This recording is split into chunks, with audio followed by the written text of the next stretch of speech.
नमस्कार, मैं हूं मनीषा झा। आस्था के प्रोग्राम में आपका बहुत बहुत स्वागत है। आज गुप्त नवरात्रि का 5वां दिन है। ऐसे में आज स्कंद माता की पूजा की जाती है। तो स्कंद माता की पूजा किस प्रकार करनी चाहिए, क्या विधियां होती हैं, इसके बारे में बताने के लिए हमारे साथ मौजूद हैं आचार्य मोक्षित जी। आचार्य जी, आपका बहुत बहुत स्वागत है। तो स्कंद माता की पूजा किस प्रकार करनी चाहिए, क्या विधियाँ होती हैं, इसके बारे में हमें ज़रा बताइए। हरि ओम। अक्षास्त्र परुषं गदेषु कुलिशं पद्मं धनुस्कुण्डिकां दण्डं शक्तिमशिं च धर्मजलजं घण्टां सुराभाजनं शूलं पाशसुदर्शने च ददतिं हस्तैः प्रसन्नाननं सेवै शैरिववर्धिनी निमिह लक्ष्मीं सरोजस्थितां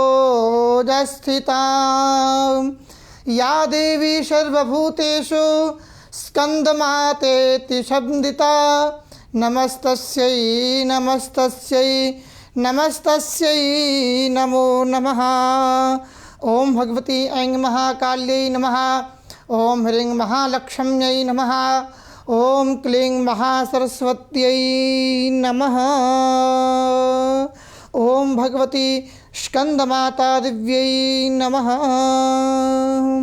जैसा कि आपने प्रश्न पूछा कि नवरात्र के 5वें दिन हम किनकी पूजा करें, तो हमारे शास्त्रों में बताया गया है पंचमम स्कंदमातेति, यानी कि जैसा हमें नाम से ही प्रतीत होता है स्कंद माता यानी कि कुमार कार्तिकेय की माता। आप चित्र में भी देखेंगे तो माँ स्कंद देवी ने अपने हाथों में कार्तिकेय जी को विराजित कर रखा है। स्कंद माता की विशेषतः पूजा सौभाग्यवती स्त्रियां करती हैं। जिन स्त्रियों को संतान रत्न की प्राप्ति नहीं होती है या बहुत प्रकार की दिक्कतें आती हैं, उन लोगों को आज के दिन विशेष रूप से माँ भगवती स्कंद माता की पूजा करनी चाहिए। विशेष रूप से जो सामान्यतः लोग होते हैं जो अपने घरों में कलश स्थापन किए हैं, वो आज के दिन माँ भगवती स्कंद माता का पूजन करें।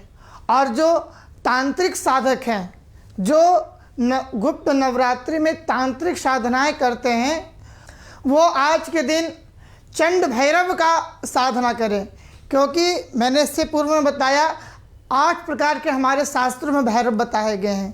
तो आप इस दिन तांत्रिक साधनाएं अगर आप कर रहे हैं तो विशेष रूप से चंड भैरव की आप साधना करें। आपके जीवन में विशेष रूप से भैरव जी की कृपा प्राप्ति होगी। और अगर आप लौकिक शास्त्र के अनुसार सामान्यतः लोग अगर इनकी पूजा कर रहे हैं तो वह स्कंद माता की पूजा करें। आपने जैसा कि प्रश्न पूछा कि हम इनकी पूजा किस प्रकार से करें और क्या इनकी विधि है, तो मैं आपको बता दूं, माँ भगवती स्कंद माता की पूजा करना हमारे लिए बहुत ही हितकारी है। उस दिन आप जब प्रातःकालीन उठें, स्नान आदि क्रिया करने के तत्पश्चात आप माँ भगवती के समक्ष बैठ करके आप उनका षोडशोपचार रूप से आप उनका पूजन करें, अर्चन करें और उस दिन भगवती स्तोत्र का पाठ करें। आप उस दिन चाहे तो महिषासुरमर्दिनी स्तोत्र का पाठ कर सकते हैं या अन्य किसी भी स्तोत्र का आप पाठ कर सकते हैं। और माँ भगवती को उस दिन प्रसन्न करने के लिए आप उस दिन एक छोटा सा मंत्र का जाप करें, ओम स्कंद माता दिव्यै नमः। इस मंत्र का जाप आप रुद्राक्ष की माला से भी कर सकते हैं। तो आप सभी लोग अगर इस प्रकार से माँ भगवती का पूजन और अर्चन करते हैं तो आपके जीवन में भी विशेष रूप से माँ भगवती स्कंद माता देवी की कृपा की प्राप्ति होगी। आचार्य जी, माता की जो पूजा करते समय हमें किस प्रकार की जो गलतियां हैं वो नहीं करनी चाहिए? देखिए, माँ भगवती का पूजन करने से पहले सर्वप्रथम हमारे शास्त्रों में बताया गया है कि आपका सर्वप्रथम मन शुद्ध होना चाहिए। मन और तन अगर आपका दोनों शुद्ध है तो आपका पूजन करने में मन भी लगेगा और उससे माँ भगवती आपसे शीघ्रातिशीघ्र प्रसन्न हो जाएंगी। लेकिन हम बहुत सारे नियमों का पालन करते हुए भी बहुत सारे लोगों से कुछ छोटी छोटी गलतियां हो जाती है, जिससे कि आपको पूजा करने का, माँ भगवती आराधना करने का पूर्ण रूप की फल की प्राप्ति नहीं हो पाती है। तो आइए जानते हैं कि वो छोटी छोटी गलतियां कौन सी है जो कि आप गलती से या अनजाने में आप उस गलती को कर देते हैं। आपको विशेष रूप से ध्यान रखना है कि जब आप नवरात्रि में माँ की आराधना करें, अगर आप अखंड दीप जला रहे हैं तो वह दीपक कभी नहीं बुझना चाहिए। दूसरा, आपको उस दिन जब आप माँ भगवती की आराधना करें, उस दिन आपको पूर्ण रूपेण से स्वच्छ रहना है। दूसरा, आप उस पूरे नवरात्र में आप बाहर की चीज़ें खाने से बचें, जितना अधिक से अधिक हो सके तब करें। संध्योपासन करें, माँ भगवती की आराधना करें, क्योंकि हमारे शास्त्रों में बताया गया है क्रतु शम दया दान विशिष्टानाम। या आप इस तरह के अगर नियमों का पालन करते हैं, क्रतु शम दया, अपने अंदर दया की भावना रखनी है, दान विशिष्टाना, दान करना है।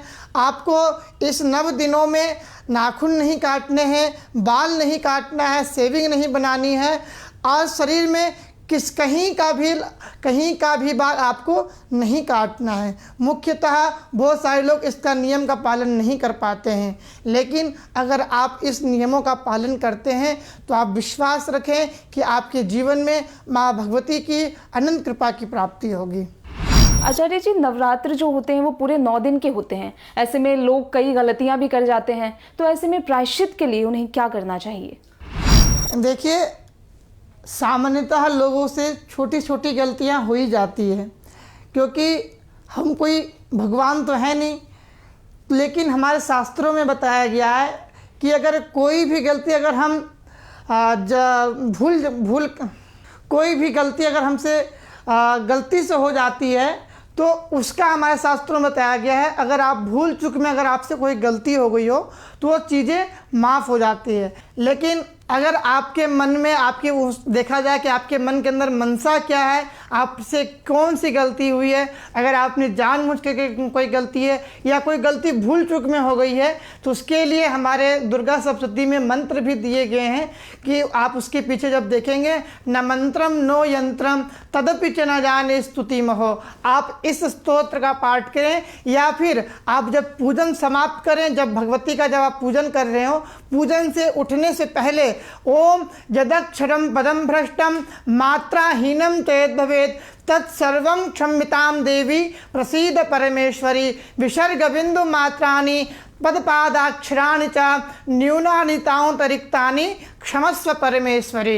यानी कि आप इस मंत्र का जब आप पाठ करके उठेंगे माँ भगवती से, यानी कि हम माँ भगवती से प्रार्थना करते हैं, न मंत्रम नो यंत्रम तदपि च न जाने स्तुति महो, कि हे माँ मेरे को न मंत्र आता है न यंत्र आता है, मेरे को कुछ नहीं आता, मैं अज्ञान बालक हूँ। अगर मुझसे कोई त्रुटि हुई हो, कोई गलती हुई हो तो उसे आप क्षमा करें। अगर आप इस प्रकार की भावना मन में रखते हैं तो आपको माँ अवश्य में क्षमा कर देगी, क्योंकि बताया गया है कुपुत्रो जायेता क्वचिदपि कुमाता न भवति। माँ बहुत ही निर्मल और बहुत ही कोमल स्वभाव की होती है। अगर आपने माँ से अच्छे मन से, अपने अच्छे विचार से अगर आपने माँ से प्रार्थना किया या क्षमा याचना किया तो माँ उसे जरूर स्वीकार करती है। आचार्य जी, स्कंद माता को क्या भोग लगाना चाहिए जो उनको सबसे प्रिय हो?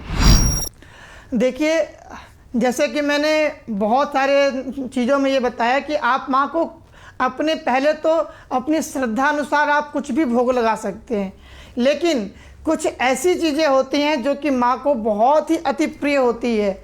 अगर आप वो माँ को अपने हाथों से बना करके नैवेद्य में अर्पण करते हैं तो माँ उससे अपने भक्तों के ऊपर शीघ्र प्रसन्न हो जाती है। आप उस दिन नैवेद्य में आप चाहें उस दिन आप माँ को किशमिश का भोग लगाएं। अगर आप माँ को किशमिश का भोग लगाते हैं तो उससे माँ आपके ऊपर शीघ्र प्रसन्न हो जाएंगी। चलिए आचार्य जी, बहुत बहुत शुक्रिया हमारे साथ जुड़ने के लिए। आस्था के इस प्रोग्राम में फिलहाल के लिए इतना ही। आस्था से जुड़ी और भी जानकारियों के लिए देखते रहिए ABNN न्यूज़।